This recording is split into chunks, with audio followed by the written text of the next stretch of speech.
make of that? A lot of people just saying, pay for it all, pay for it all. I think we forgot that old line, a deal's a deal. I mean, they signed a contract, and the contract had payment arrangements associated with it, and now they don't like the contract, so they want out of their deal. It's not right. And if we let people out of those kind of contracts, what kind of adults will they become? That they sign an employment agreement, or they sign a mortgage, or they buy a car, and then suddenly it doesn't suit them anymore. So we just throw integrity out the window, and we let people off regardless of what they said they would do. So you're against this. You're right. I mean, remember right after the meltdown, of course, we were saving car companies, we were saving, and some people say, well, it's better than the alternative. But it was built into our culture after that if you're in big enough trouble, you could argue we did the same for banks, so that we looked after them. But it was ingrained in our culture to rescue, right?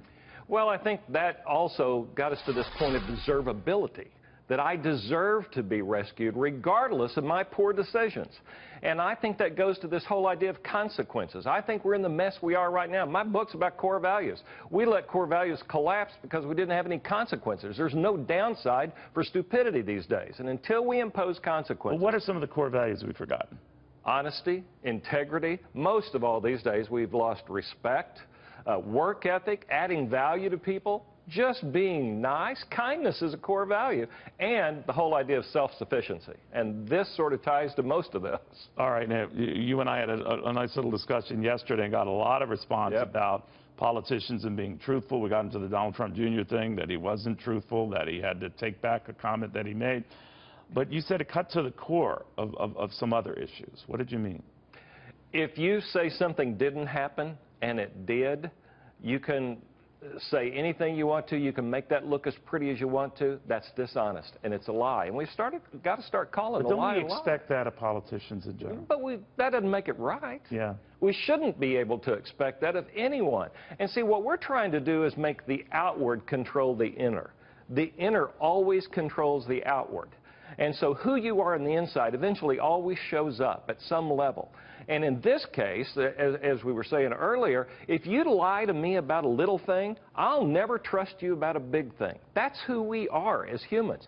I've lost all trust in you if you've ever been dishonest with me, and that's the trouble we're in right now. People don't trust each other. What do you tell young people in particular, because they seem to be the ones who really hate you, that you're on your own, you've got to figure this out, there's not going to be a rescue, there's not going to be a mom and dad rescue, you've got to learn. I mean, that seems almost to harken back to another era.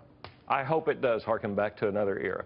So when you sign a contract, you understand the idea of a deal is a deal. It means something. And you've got to be held accountable for the agreements that you enter. So if you give kids loans, do you expect to be paid back? If I give my kids loans, I never looked at it as a loan. I know that with my kid, it's going to be a gift unless we sit down and write a contract. I didn't give a lot of gifts. I didn't make any loans. I expected them to earn their way. Do they look at you and your great success? You're a very wealthy man. Are you cheap with them? You just don't? Or do you tell them, look, you're not getting any of this? I got one kid that's done a whole lot better than I have. And he really has. So but you argue that don't depend on that. Don't look to mom and dad, right? That's right. And mom and dad shouldn't look to their kids. And that's where we are right now when they're supporting their kids and kids have moved back in. Now the parents have lost all their retirement trying to take care of their kids. What's going to happen there? I want my kids to take care of me. I have no intention of taking care of them, but it doesn't go the other way. I want to spend my last dime on the last day I'm alive. Larry Winget, he's on fire. The latest book is What's Wrong with Damn Near Everything, calls it like he sees it. I knew this guy when, but that was many millions of dollars ago. But he hits a nerve, and he doesn't care about the bad press. See, I'm very sensitive to that kind of thing. Not him.